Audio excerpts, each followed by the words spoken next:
Hello, everyone. This is David Solomon. Welcome to another Qobuz Live on Thursday. Thank you so much for being here. We've got a special guest today, Vince Luke from iFi. What a cool company. I mean, these guys have been around since like 2000 and have just really been hitting the market with just the most relevant product ever. If you don't know iFi, hopefully you will by the end of the show, and you'll be able to appreciate what these guys are bringing to the table. So thank you very much for joining us. I won't be here next week because I am going on vacation. I cannot wait. I am looking forward to it, but yeah, I won't be here. And I think the week after that, we're going to be doing a really cool show because we're going to be doing a live show straight from the show in Long Beach, California. So that should be a lot of fun. We'll have a lot of our friends stop by and say hi and just let you know what's going on at the show, even though you may not be there. You're probably not going to be there, but this will be the very first one that opens up in the United States since the pandemic. So myself and Dan Macto will be there, and we're both really excited just to kind of get out of our houses. But at any rate, I'll tell you a little bit about Qobuz before we start, just in case you don't know. Let me throw this guy up there. Okay, we got over 70 million tracks and more coming. We just got okayed for TuneCore, which has got a ton of independence and little stuff that we didn't have. But that's been going on for now 3 years. Because when we first started off, we started off with like 40 million tracks, which you'd think that's a lot of tracks, and it really is. But we were forever, people were forever writing us going, "Oh, you don't have this or you don't have that." Those calls are just so infrequent these days, but there's still a few missing. And TuneCore was certainly an important distributor that we've been waiting on for some time. So if you've been looking for a song and you haven't been able to find it, check back with us in a few weeks, and there's a real good chance that it'll be there. So yeah, we've really upped the game, and so many of these are in 24/192 all the way up. Most of the collection is in at least 1644. Then you have a lot of 24-bit material from 2444 all the way up to 24/192. And you can resolve that with almost any DAC these days. Almost any DAC will do 24/192. We'll hear a little bit about the Zen DACs and all of the DACs that Vince and his guys are making in just a little bit, because they've got some incredibly great DACs at really low prices to at least get started with high resolution audio. A few things that set Qobuz apart. This is one of the things that we're most proud of. We're not just a service that's okay. We got 70 million albums or 70 million tracks.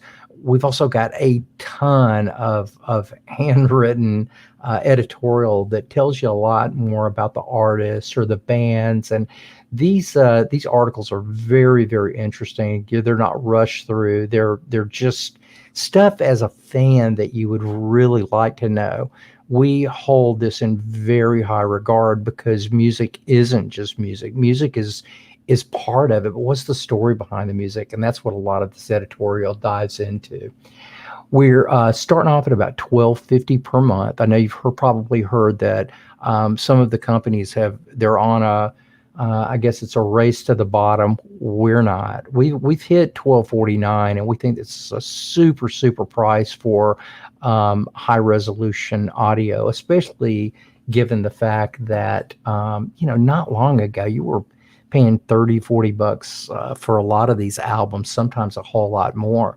And then if you go all the way up to the Sublime plan, the $20 and 83 cents per month. These are all, I'm basing this on annual pricing. Then you get to buy music really cheap. So we were talking about, we're not just in this for to stream music and you buy it. We're into it for a lot of reasons. And one of the reasons is artist support.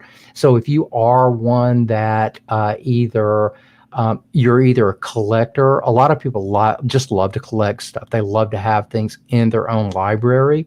Or if you're more like me, I'm more likely to buy an album to support my favorite artists. I really like to do that because these days it's important that we all kind of hop in. So if you do, and you're just a normal Joe, you can buy albums so cheap. This is I've had this one up for a while. Neither, let's change this one next week or week after. But you could buy Neil Young Harvest in 24/192 for $20, which is an incredible deal in itself. But if you're a Sublime member, you can buy that same album for $10.99. That's cheaper than you could buy a CD before. But there's so much information on this CD that would have never fit on a CD. You would have had to buy a DVD or a SACD or something. This one is really cool. We just did this session with Christian McBride. Dan got to sit in on the whole studio recording. He was there when they recorded it, and he said it was just absolutely amazing. But you could buy this EP for $5 if you're a Sublime member. So at any rate, that's a little bit about Qobuz. If you guys have any questions, let me know. I'd like to thank Neetha Veeraporn for helping me produce. Neetha does this almost every week, and sometimes I fail to thank her, but I want to thank Neetha. She's absolutely one of my favorite people. Forget at Qobuz. She's just one of my favorite people. Great lady. So at any rate, I would like to introduce our guest of honor today. This is Vince. How are you doing, buddy? Hi, David. Thanks very much for having us, and thanks to Neetha for organizing it as well in the background. Yeah. Neetha she's our background lady, and she never takes credit for anything, never wants credit for anything. She just wants to, Max, go. My dog. Sorry about that. So at any rate, she's always there. We were just talking before you hopped on the live stream, and we're going, God, Neetha, I hope you never leave. I'm not sure that we'd ever be able to make it without you because she supports so many people. I know you have people like that too. One person that we've been dealing with, and wow, what an incredible asset you have in Stacy. Yeah, she's really, really nice, really great mega worker, and just like the rest of the crew, really. Yeah. You guys have got a lot of people that do that. So, Vince, a lot of people don't know very much about iFi or really you, and you've got such an interesting group. Could you just give us a little bit of history first on yourself and your partners, because you didn't really come from the hi-fi industry, right? No, it was iFi. To predate it was AMR Audio, Abingdon Music Research, making very high-end CD players, amplifiers, phono stages, and speakers. And that started off, launched in 2006 at the very last hi-fi show at Heathrow Airport in 2006 August. And that was started by Torsten, Pat, and myself. Torsten is a management accountant, Pat is a lawyer, and myself came from banking. So we all came from different industries, but from a very early age, we were all really into our music, and ultimately, we always felt that we'd rather be a bigger cog in a small machine than a small cog in a big machine, because we just like to, do something that we really enjoy doing. It's like the old adage says, if you enjoy what you're doing, it doesn't feel like work. And a day, a week, it just blasts past very, very quickly. And 10, 15 years have nearly gone by now. So yeah, really fast. Yeah, wow, and that really, I can so relate with that. I'm celebrating this. It's kind of a special day for me. I'm celebrating my 3rd year anniversary today at Qobuz. Congrats! Get the cake out. It just seems like it's been like, maybe a year, but it's been 3 years. I'm going, gosh, where has the time flown? Well, we know where a whole year of it went, huh? Yeah, yeah, Yeah. definitely. So how did you guys fare? How did you guys fare during the pandemic? Um, well, myself, I was actually, many, many years ago, I was actually working in Hong Kong when SARS broke out. So when obviously this pandemic broke out, for myself, it wasn't really a new surprising thing, even though the last time it was very short-lived and very intense. But this time was obviously more prolonged, but not as intense.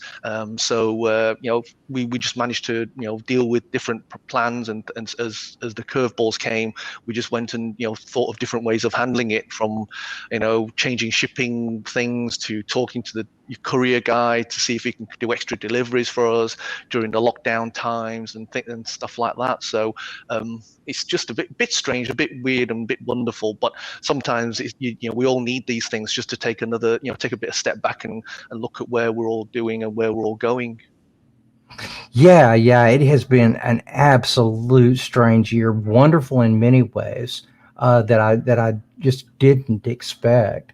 But nobody can deny it's been a very, very strange year. And for manufacturers, I know it's been. I've just got so many friends in the manufacturing side of this whole thing. I know it's just been.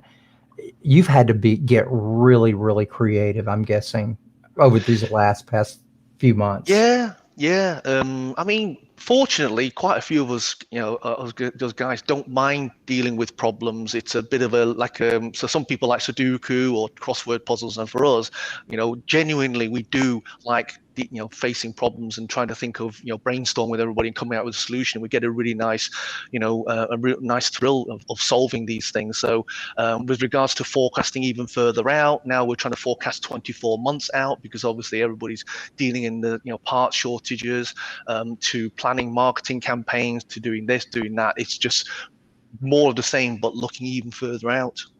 And have you guys seen a lot of product shortages based on the?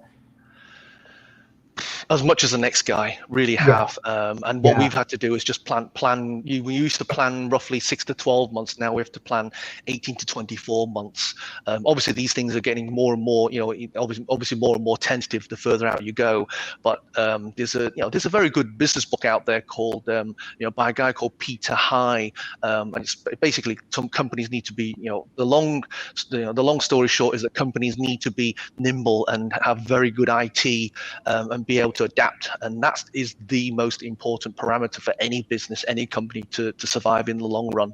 I mean, obviously you need good teams, good marketing, good people, but this being nimble and being flexible to change very quickly is the most important parameter over the long term. Right, right. That is very, very smart.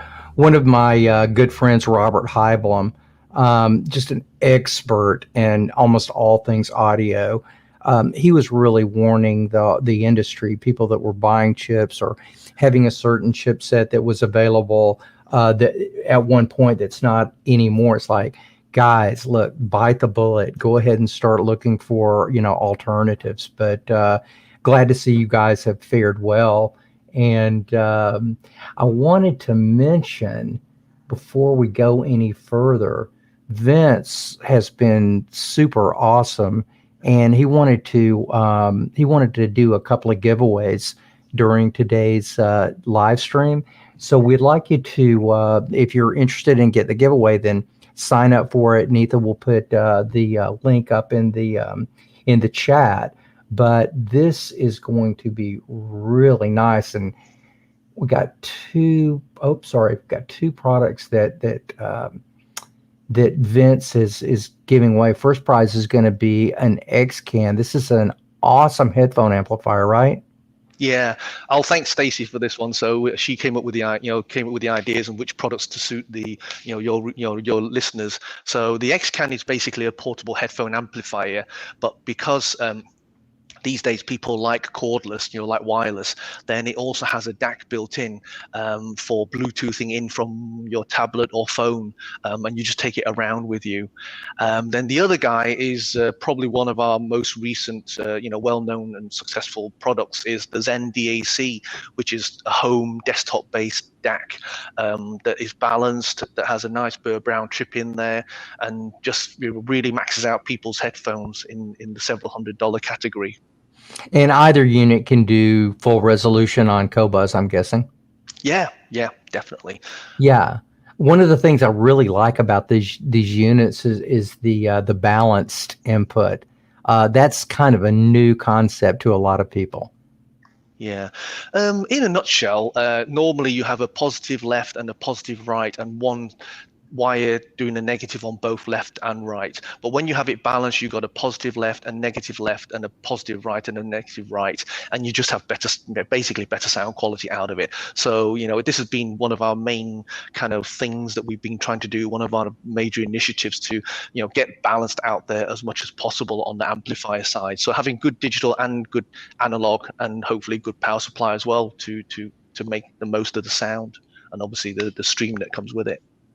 Very cool, man. We're really excited to give those away. And then you've also got, I guess this is your version 2 of the Zen DAC. Yeah. I mean, the Zen DAC has been out for about 18-20 months or something now, and we've got a little bit of a little bit of an update, and it's got the new XMOS chip, some parts upgrades, and so we just actually just that little bit extra sound quality out of it. Cool. How much is the Zen DAC?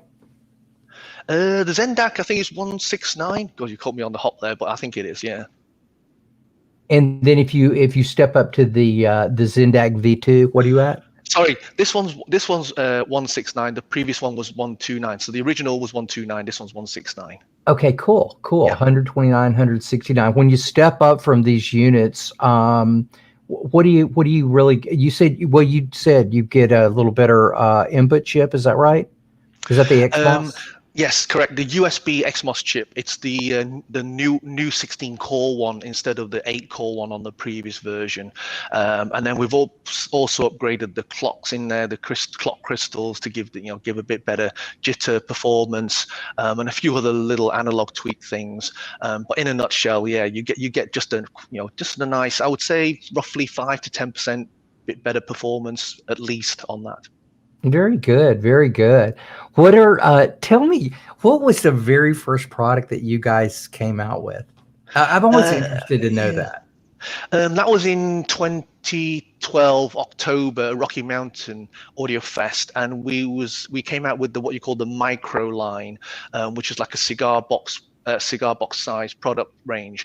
And there was the original iDAC, the iCAN, the iUSB, and the iPhono. So there was 4 little guys covering a nice little spectrum of analog, digital, power, USB stuff, and headphone things.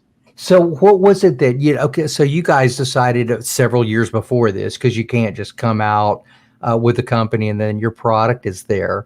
So somebody had a vision. Somebody had a vision before this thing started, right? And so tell me a little about the vision. I mean, it's like, why did you feel like iFi even needed to exist? I've got a lot of answers on my own, but I would really like to hear that from you. The most important thing was when AMR, Abingdon Music Research, was started in 2006, and by around 2008, 2009, when the global financial crisis hit, then clearly we were one of the people that were negatively affected. And also we saw that the trend for audio was moving away from the traditional home audio-based system when you go to your hi-fi, so the hi-fi static, to the new way of enjoying sound where people go on a headphone, have a phone, walk around the house, go on the bus to the library, library, and it's dynamic and it follows you wherever you go. And for myself, Torsten, Pat, and myself, and the other guys, we thought, wow, this is quite a major sea change, and we need to get on with this trend. Otherwise, if you don't try to catch these trends, then you're going to get caught out. A bit like these days, people can't give away petrol and diesel cars, and they're all going after hybrids and electrics. And the same with what we did with audio. So we said, whoa, we need to quickly change gears and switch and go from big expensive stuff to small inexpensive.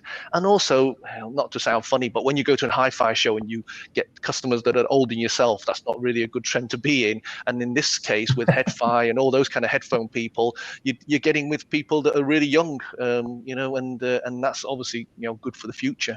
Jude and Warren, what a couple of great guys. If you don't know about these guys, they're the guys that run the major headphone shows around the United States, and they do an absolute fantastic job. And really what Vince is talking about too is that if you go to a sort of standard hi-fi show, you'll typically see, I guess maybe medium age 50 or so.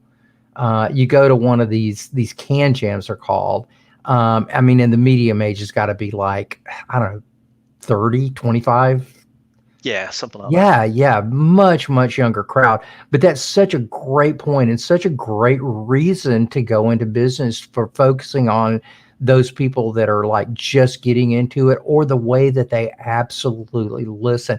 So I am so with you and agree 1,000,000% that the trend of listening to hi-fi the way I listen to hi-fi is I think it has, at least in the past couple of decades, started really kind of going down. It used to be the coolest thing. If you were one of the cool kids on the block, you had a hi-fi system.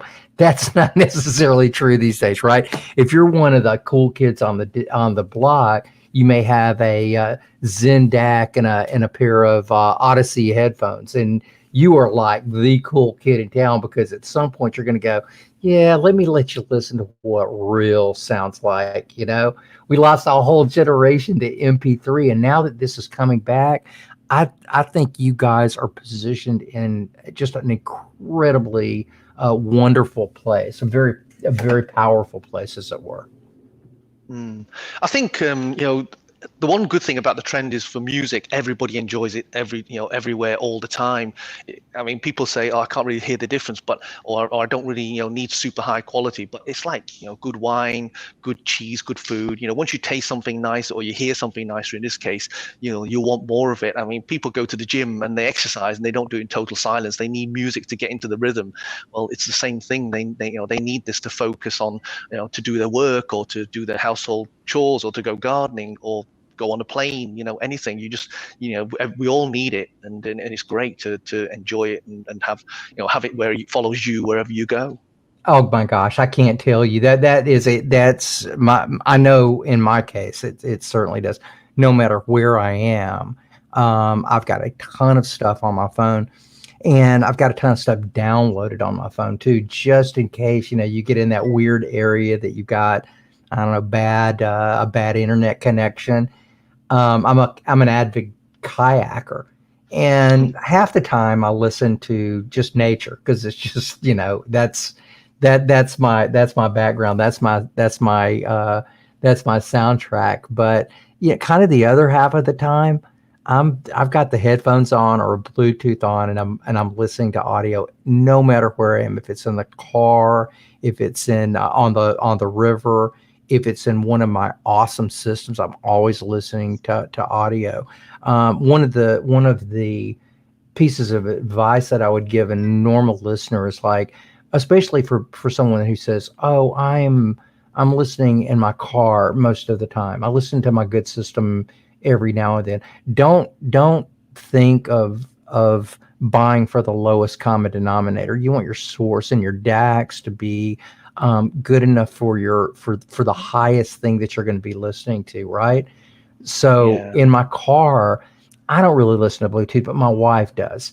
but she's got Qobuz, which, hey, she's throwing 24 192 stuff into Bluetooth. Well, it's just 320. It's not, but when she gets home, she's able to put it on all these systems, and it really does sound, incredible. So I just always caution people: don't buy to your lowest common denominator. Buy to the best systems that you're going to use, or the best systems that you're going to build. I think you guys have got a great platform for people that are just starting to build a high resolution audio system. Yeah, I mean, the one nice thing that we do have is that we have the AMR kind of background there, having the trickle down technology. And that's why, in addition to obviously having the DACs, we also have some quite unusual and kind of atypical products that complement other systems and other devices to help people squeeze out more out of their existing system before they, if they want to keep their existing DAC, whatever that may be. And that's kind of one of our little, weird and wonderful shticks that we like to do, is to look for help, look for ways to help people improve sound. Like we have a little guy called IE Match that reduces the hiss, because a lot of headphone, in-ear headphones, they have too much gain, so that reduces it, and so you don't have that annoying hissing in your ear when you listen to your tunes. Yeah, no. Because you're right. There are so many super efficient in-ear monitors, or really just over the ear. Because if you think about some of the headphone manufacturers, they've had to weave and bob during this time as well, right? They know that people are just going to be listening to their headphones out of, just say, an iPhone, or out of an Android phone, which a lot of those things have like hardly any output at all. So that's a really thoughtful product that you guys have come up with, because you're right, that is needed in a lot of cases. But the cool thing about the iFi stuff is, if you've got really tough headphones to drive, that there's no problem doing that. Yeah, I mean, in there is a quirky thing where in speaker world, like the system you got in the back of your room there, in the speaker world, speakers are relatively in a similar range of sensitivity. So if you have a 200-watt amplifier, your speakers are going to be something like 85 dB to 90 or dB sensitivity. Okay, yeah, there's some horns that are over 100 and stuff, but in terms of the headphone world, it gets really crazy. You got some, I'm using extreme examples here, but you've got the famous AKG K1000, which is like the Elefunk ear thing. That guy, it's like having ear speakers, not headphones, and that's got the equivalent speaker world of 81 dB sensitivity. And then to the opposite end of some IEMs that some manufacturers bring out, and they're 150 dB sensitivity. So you're going from 81 to 150, and to have one amplifier to drive it, you got to go one way or the other way, or come up with another another way to solve it, because otherwise you just can't have that thing solving all those headphones across the whole spectrum. Right. Just in case you're just joining us, I wanted to let you know that we've got Vince Luke from iFi on. He's the director of iFi, and iFi is giving away these two prizes. The first one is the little xCAN headphone amplifier, which I think that's got like up to it's 1,000 milliwatts output. Yeah. So so this is a pretty beefy little amplifier. And then he's also given away the Zen DAC, which obviously will do up to 24 192 and play Qobuz just fine. But I just wanted to do a little reminder, just in case people weren't in the room at that point. So tell me, Vince, where are you right now? Where are you located right this second? On the west coast of England, not America. So it's a seaside town called Southport, all one word. And if you know a little bit about the UK, we're kind of in the middle of the country where Manchester is. But if you head due west out, you hit the coast. that's where we are.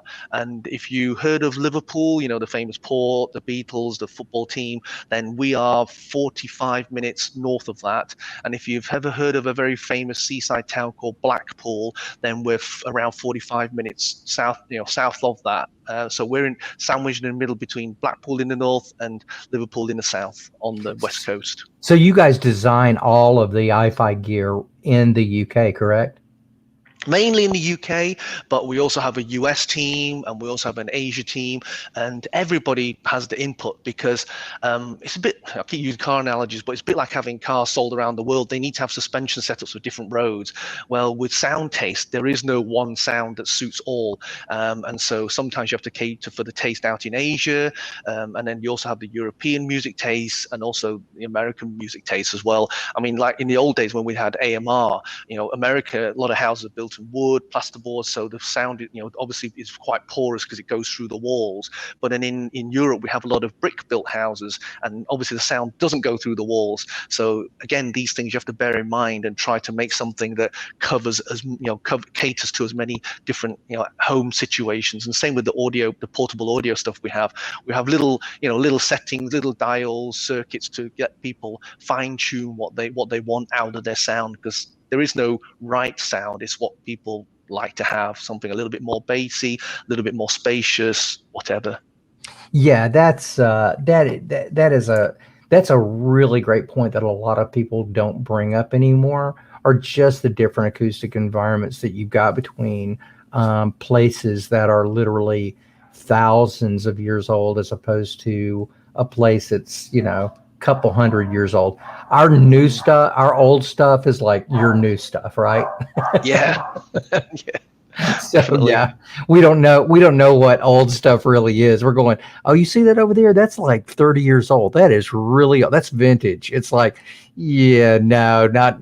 I spent a lot of time in England, mainly in the Cambridge area, and some of those universities took like 900 years just to build. And you're going, yeah, we don't have stuff that old. But it really is so true. And what really hits me, I'm a big fan and student of acoustics in any way. If you go to a standard house in England that's got any kind, or in the UK that's got any kind of age to it at all, the resonant frequency is so much lower than it is with our plaster, with our sheetrock. I mean, we usually have resonant frequencies in the 120 to 180 hertz range, which is the worst place in the world to mask your mid-range. You guys don't have that. Your resonant frequencies are so much lower than that. It just really helps the bottom end. That's why in the UK, bookshelf speakers are so much more popular than they are in the United States, because they can actually they can pressurize the room so much easier because the walls don't move. So that's a really, really good point. That's a very good point, Vince. So let's talk about a couple more products that you guys have got out. I know we're kind of jumping around here, but it's such an interesting company. I don't mind that at all. And typically I would just go into a better DAC right now, but I don't want to do that. I want to go into this really cool product that you guys came out with not long ago, and it's got an incredibly neat design and just so many things that just sort of normal people. I call my wife like a normal person. So if my wife sees this piece, she's going, "Oh my gosh, can we put this in the living room and take your big stereo, and put it, somewhere that it's not in the big room?" This is the Aurora. I want to kind of say the new Aurora because it hasn't been out that long, but what a cool piece. Can you tell us a little bit about this? So this design work is just fabulous. Can you tell us a little about that? Yeah, we have a French designer called Julien Haziza, and he's the guy that's helped us make a lot of these, very, very unusual and striking designs. And this is definitely one of his, special creations. And the Aurora is to try to, as we were saying before, capturing the trend in the market. And clearly, all homes in the world are getting smaller and smaller. They're not getting bigger. And unfortunately, like it or lump it, the hi-fi system is one of the things that has to make way to accommodate. But the neat trick about this guy is that even though he's one box system, it actually has quite a few unusual tricks up its sleeve to throw out a really nice wide sound field, almost akin to having a pair of speakers separately placed to the left and to the right. So this is obviously the picture of the front, but at the rear you have sensors that measure each time you press it on, it will measure the distance to the rear wall and to the side walls and adjust the speaker config to suit, so that it can throw out a nice, rich, wide, deep sound field. And also on the right side of the window there, you see two little dots. That's a tube. So whilst it's got a solid state amplifier in the back, it's got a tube in the pre, and you can do Bluetooth directly to it. You can do DLNA on the Wi-Fi. You can just input RCAs. So yeah, it's got a few tricks. And this kind of look is called a Japandi, Japanese mixed with Scandinavian look. So it's bamboo, and it's got these weird, wonderful kind of wooden, these bamboo slats. So yeah, it's a very nice trick-looking thing that gives you a very big slice of home audio system, without going the whole hog and having a full rack. So I just read a couple of statements on the bottom that were talking about the Aurora. One person was asking if you guys are going to have this at RMAF. Are you guys going to be at RMAF? Yeah, we are going to be in the headphone area because that's where we usually are, and we kind of like it there. But yeah, people. I'll make sure we definitely get the guys in the US to take it down to the Denver Marriott. Yeah. This will look really cool. I know there's a few people that are looking forward to seeing it. I can't wait for RMAF. It's actually my favorite show in the United States. So looks like that's going to be happening in Denver in October. So that ought to be really, really cool. Yeah, and those guys are the nicest. Marjorie and those guys, they bend over backwards to help people out, and so this, we have to go to these shows because they're just so nice about the whole setup and getting it done. I'm a big fan of Marjorie, especially you've got this this lady that's running around having to deal with 500 audio files, and we're a needy bunch. Yeah. So we're definitely part of that. I have to tell her thank you every time just because I see what she has to go through. But what an incredibly cool show that is. And of course, that's just outside of Denver, Colorado, and Kansas. I'm sorry, I mean near the airport, but it sort of feels like it's in Kansas these days, doesn't it? So let's talk about a couple of more products that you've got. And this is one that is really interesting to me. The Pro iDSD. Yeah.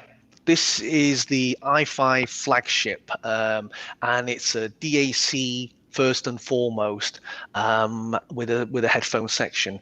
But there's a couple of key little tricks about it. All of our stuff uses a Burr Brown multi-bit DAC because that's the one that we like the most. It does DSD, it does PCM all natively, or it does the MQA, but also unusually this guy, the output section, you can select on the fly between solid state or tube. So sometimes, I don't know, you listen to electronic music, dance music, EDM stuff, and you really want that kind of deep, funky beat, then you can stick it on solid state. Whereas at nighttime, you want to listen to a really nice piano concerto, nocturnes or something like that, then stick it on tube and just get a whiskey or a brandy or whatever floats your boat and sit back and just really enjoy the chill out mode. So this guy can mix it up with anything and anybody to suit. And that's basically that's why we like having the option for people to be able to dial it in to suit, because there is no, as I said before, there is no one thing, one sound suits all. And for myself, I like doing daytime I like beaty stuff, at nighttime I like relaxing stuff, and this guy can play around and suit. Very cool. And that's on the gain here. You've got this. It looks like negative 9 and negative 18 dB. Is that right? Sorry, yeah, so it's 0, 9, and 18 gain. So again, if you've got different headphones, you can you can adjust the gain to suit, because you can't just have one level output, one type of output level to suit all Oh, headphones. so it's plus 9 or 18, not Yeah, minus sorry, 9 plus or 18. yeah, it's just a Got ya. dashing between each one. And I see that you are using the Japanese Audio Society Hi-Res logo. Yeah, and it's actually got a built-in FPGA as well, so you can play bit Ah, perfect on one end and just leave it as it is, using the Japanese parlance, raw salmon, and then on the other end, you can stick the FPGA and upsample PCM, DSD, or MP3, even if you stick MP3 in it and turn it into DSD 1024. So internally, it will upsample it to DSD 1024. Again, some people like it, some people don't like it, some people like it with certain types of music. It's there for everybody to play around and get what they like out of it. yeah. Well, there's upsampling for market's sake, and then there's Yeah. upsampling that really makes a difference. I've got my own theories on upsampling. For the longest time, I mean, for like maybe a decade or more, I told people, don't upsample. Are you kidding me? Just don't mess with it. Play what's native. Mhm. But since the FPGAs have come out, I've changed my tune. I'm upsampling on my system now. But I'd like to know your theory, and then I'll tell you my theory. What's your theory on upsampling? Um, You Really, like to for do us, it? Yeah. I mean, you're just depends on the like your own music. We personal we thing. play around with it. Yeah, we play around with it, and some music we like it upsampled, some we don't. There's no right or wrong about it, but it's there for the customer to choose the last few percent. Personally, if you're listening to really tonally pure stuff like opera or classical, then you probably prefer bit perfect for most things. But then if you have electronic or something really beaty, deep, funky, then you might want to try it on upsample and really give it a big dollop on the DSD 1024 and see how it works out for you. But like I say, there is no right or wrong about music. It's just how you like it. You just play around with it. And using the food parlance before, you got raw salmon or you got cooked salmon, it doesn't matter. It all tastes nice, and they're just different. Well, the good thing about the standard setting, just like you were talking about, Qobuz puts out bit perfect. That's what we use. But I know with my DAC at home these days, what I'm doing is I just try to make the math meet each other. So if it's 2488, I'll want to go exactly double that. It's 1644, I want to go exactly double that. Or if it's 2488, I want to go exactly double that. I don't mind I like that math just seems to work, at least on all the DACs that I've got. But I agree with you. It's something that you just try out and you see how it works on your system. But it's really neat that you guys are advanced enough to even offer that. How much is a DAC like this run, Vince? I think that one's 2,750 US dollars. That one. So still under 3 grand for an Yeah. FPGA is a fantastic deal. That is an absolute beautiful piece. Yeah. So tell me, what are you guys up to? What have you got going on, say in the next 6 months to a year that you think is just like? Is there anything that's just really going to be cool that you can talk about? Um, I mean, because like I said before, the AMR background, we do have some quite heavy R&D tech behind us, and also nowadays, we have quite a good eclectic collection of people around the world and giving an input.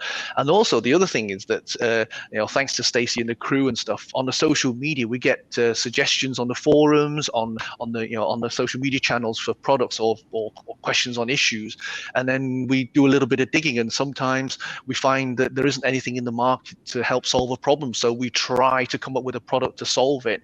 I mean, recently we launched something called the DC blocker, which is just a little guy around $129, and basically that thing, if you've got one of those amplifiers at home that has a very large toroidal transformer, if you have a little bit of DC leaking in on the mains, it will what you call saturate it and make it mechanically hum. So when you're listening to quiet passages, you get a little bit of a buzzing, humming noise from the actual amplifier itself in your room.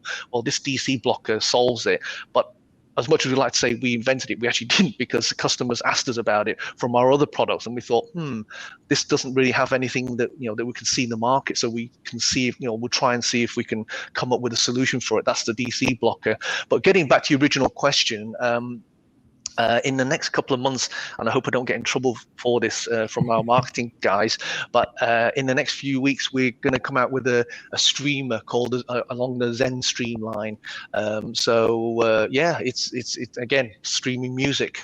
Can't go wrong with it. It's got to be the way forward, and that's going to be quite an interesting little guy that just throws your music here, there, and everywhere. But as per usual, it's got a few kind of really bespoke settings to squeeze every last drop out of the sound quality. And I'm guessing just like I think it's called the DAC, which looks like a really, really cool product, which is a Roon endpoint. I'm guessing this will be a Roon endpoint as well. This one, off the top of my head, I think it's going to be, we're obviously going to go and get it certified with the guys and everything, but yeah, it'll be a Roon ready product. Very good, very good. I think, these days, Roon has made such a big, they've made such a big splash from just a graphic user interface standpoint. Just from my side, I've got maybe, I don't know, 15 or so different streamers laying around. And while I like a lot of them sound really, in fact, most of them sound really, really good. Just, nobody's GUI is up to the task of a Roon. That just really kind of solidifies the deal for me, because everything sort of works the same, right? Yeah, and those guys, they got quite a bit of history behind them in terms of doing streaming, so they really know their onions. They know their onions. Yes, they do know their onions quite well. But I'm glad to see you guys are gonna be dealing with that. We've gone over a lot. I'm not sure. We haven't really, like always, I very rarely pay attention to the questions because we're just having a conversation. But Neetha, if you see some questions that you could pull up now for Vince, that would really be cool. I'm not actually looking at it right now. But so what are your big plans coming up in 2021? What shows are you going to be at? What are you guys going to be doing? Do you have any special initiatives going on? I would say the main thing is that obviously everybody's buying mainly online, so we're just making sure that people can get hold of stuff and have a nice trial period and test it out in the home system on their own music. As we said before, Rocky Mountain, that's one that our US team's going to do. UK, this show's planned. Obviously, Munich's been postponed for another year, so I think as we all say amongst ourselves, this is the new normal, and we just have to deal with it as we go along, and tentatively plan for doing shows and maybe a few trips here and there, but don't go too heavy. But if it works out, then great, and if it doesn't, then still great. We just have to keep on trucking. Totally get that. Carl Burley's got a question for you. It just what's just your favorite iFi product? I would say for most of my friends, and what I recommend for friends and family, it's the Aurora, because it's just an all-in-one music system that plays like an audiophile system. And you're not trying to explain to your friend that you need to buy this headphone or that amp or that DAC. You just get that guy, send it from your Bluetooth or plug it into your home network, and away you go, and you get a really, really nice sound out of it. But personally, what I use is the Pro DSD, really, because that one just has a really, really easy sound that just relaxes you, and then you just spend quite a bit of time listening to stuff, whatever you flick through, and you don't on all the on your Qobuz streaming and stuff like that, and you just end up just devouring loads and loads of music, and the time just flies. You're not trying to pick the bones out of, is it the treble that's really good or the bass that's really nice and deep or whatever. You just don't, you get past that, and you really get kind of enveloped in the music. Okay, now this brings up just something that I'm super interested in. what is your system? Tell me about your main hi-fi system. Well, where we are now, this is our kind of headquarters office, and we have AMR CD player, AMR amplifier. We actually picked up a Japanese Kondo tube amplifier recently, so we're really into really into the classic stuff. We have something called a Garrard 301 turntable. I don't know how well known it is in America, but if you're into your old, think of like a Jaguar E type of turntables. That's basically what this guy is. And then we've hot rodded it and souped it up and done a few wonderful, weird and wonderful tricks to it. And that's what we have in our listening room. But at the office desk, we have I just have a Pro DSD, and we go through different types of headphones, and we're always trying different combinations out. And then if I go on the road, I probably use mainly an xCAN with me, and not just music, because in addition to that, I also listen to audiobooks on the go as well, and that just does everything really when you're out and about. And obviously right now we're not doing much on the road, but that's normally what happens. Let's see. I'm not quite sure what this means, but any plans for a hip new DAC? I think most of the stuff that you guys have got, I would kind of put in that hip category, but I think this is like, is there any plans for any new DACs from Yeah, Derek D? Yeah, from Derek, that's regarding the hip DAC, the hip DAC, and that's a petrol blue DAC with a copper knob on it, so it's got quite a nice kind of color combo. Okay, cool. I'm not familiar with that one. Yeah, and that guy looks a little bit like a whiskey kind of flask. That's why it's hip DAC, hip flask. And that guy right now is now about a year and a half old, or nearly 2 years. So yeah, there will be in the future, I think. Not too distant future, but yeah, I mean, that's another little thing that's worked out quite well for us.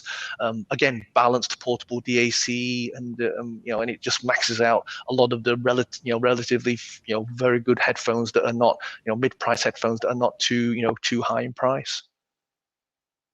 Yeah, that sounds great. That sounds great. Well, man, we'll definitely be looking forward to seeing you at some of the shows coming up. Hopefully, we'll start to kind of get back to a little bit of normal, or whatever normal is going to be soon. But glad to finally be able to start making some plans like that. And we'll be looking forward to seeing you guys, and really appreciate your partnership. We're all big fans of iFi, and wishing you the very best in the rest of 2021 and for the future.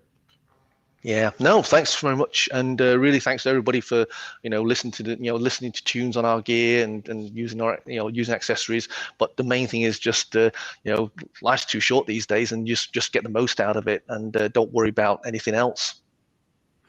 When we announced that we were having Vince is one of the really, really rare people in this industry that I hadn't met. I couldn't believe that you and I hadn't crossed paths, before a couple of weeks ago when we had our first conversation. But the minute that I announced that Vince is going to be here from iFi, I had no less than a half dozen people over the week and a half period call me up, totally unsolicited, singing your praises. Just more like, what a great guy. Vince helps us out. Vince is the best, just different little comments. So it's really good to get the heart of the company, or one of the hearts of the company, on the phone with us, or on the live stream with us.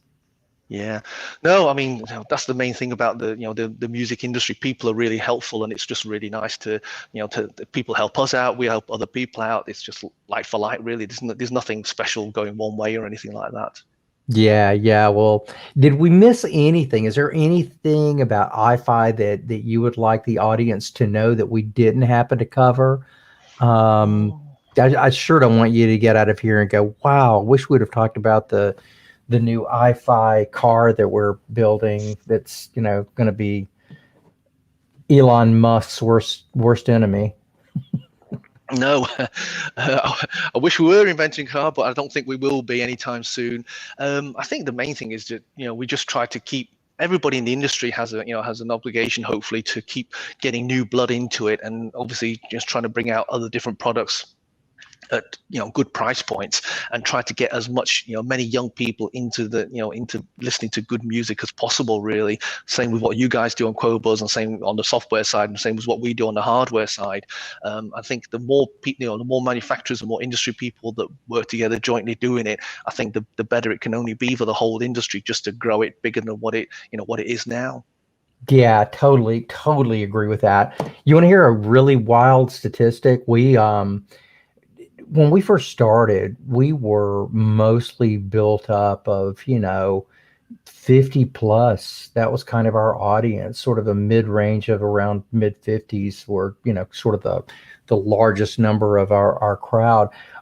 Dan shared with us, I guess it was about a quarter ago, that our new average, which just blew me away, was somewhere right around 40 years old.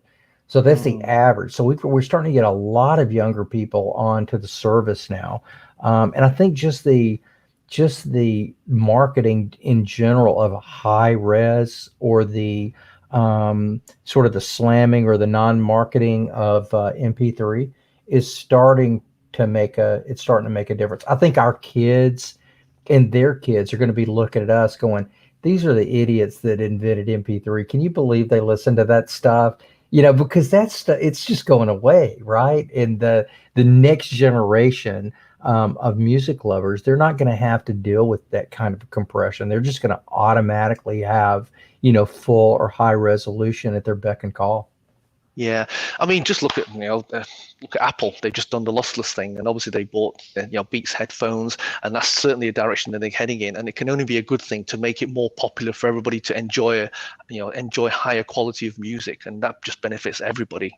Yeah. A lot of people have been asking me, particularly over the last at the last week, because really last week was when they made those big announcements. And how is this going to affect you guys? And I got to tell you, and it might sound like a line, or it might just sound like we're just trying to be positive, but really it's the truth.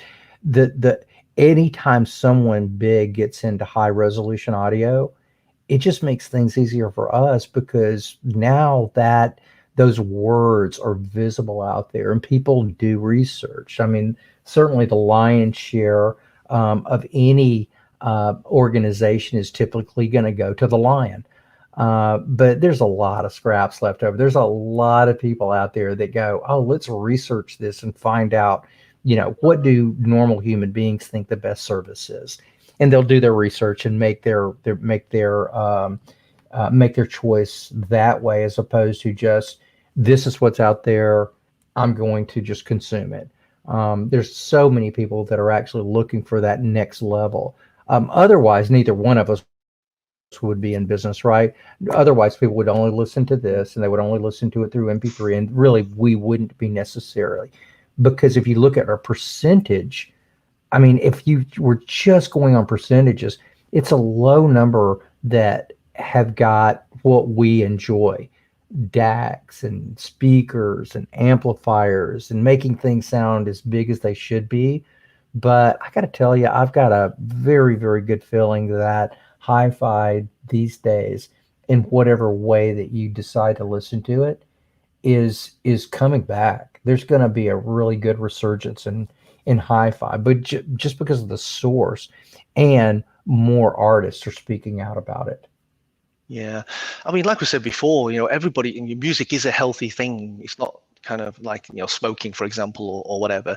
But the fact is that people like Apple, Amazon, making it HD music, Apple with now the lossless, and it just grows the whole pie. And from a business side, you're looking at game theory, where everybody works together. You make the whole greater than the sum of the parts, so it can only be a good thing. Totally agree. Well, Vince, I want to thank you once more for taking your time, and it's got to be kind of late there. What is it, like 9? No, 10. 10 10 o'clock, o'clock. yeah. Yeah, 10 o'clock there. So thanks for taking the time. You go home, get yourself something to eat. We really appreciate you being here, and wishing you the very best luck in the future. No, thanks a lot, and thanks to you guys, and really appreciate it, and thanks to everybody, and just keep enjoying the tunes, and whatever system you got, don't worry about it. Just as the song goes, don't worry, be happy. Take care, Vince. All right, thanks a lot. Thanks. All the best. Bye. Thanks for joining us, everybody.